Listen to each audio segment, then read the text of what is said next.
मोहर गांव में एक रामलाल नाम का बूढ़ा व्यक्ति अपने बेटे विजय और सुनीता बहू के साथ रहता था। परिवार सुखी संपन्न था, किसी तरह की कोई परेशानी नहीं थी। रामलाल बूढ़ा बाप, जो किसी समय अच्छा खासा नौजवान था, आज बुढ़ापे से हार गया था। चलते समय लड़खड़ाता था, लाठी की जरूरत पड़ने लगी।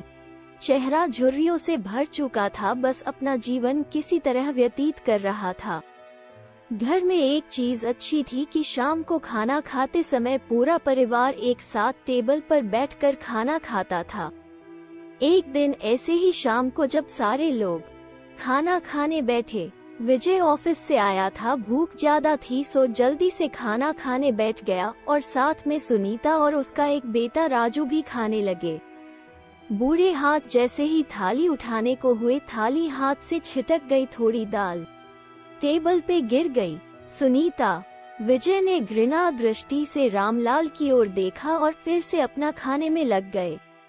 बूढ़े रामलाल ने जैसे ही अपने हिलते हाथों से खाना खाना शुरू किया तो खाना कभी कपड़ों पे गिरता, कभी जमीन पर।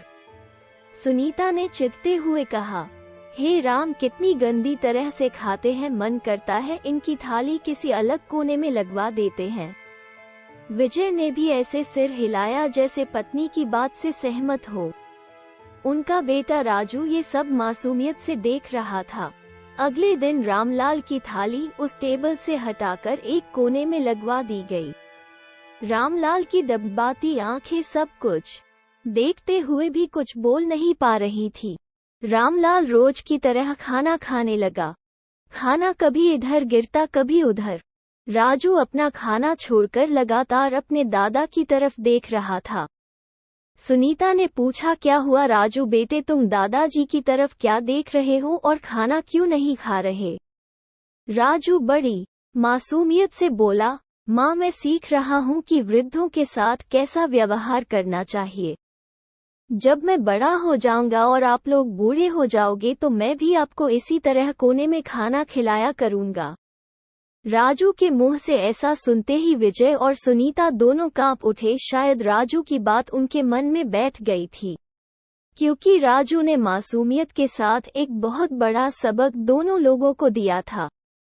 विजय ने जल्दी से आगे बढ़कर पिता रामलाल को उठाया और वापस टेबल पे खाने के लिए बिठाया और सुनीता भी भागकर पानी का गिलास लेकर आई कि पिताजी को कोई तकलीफ ना हो।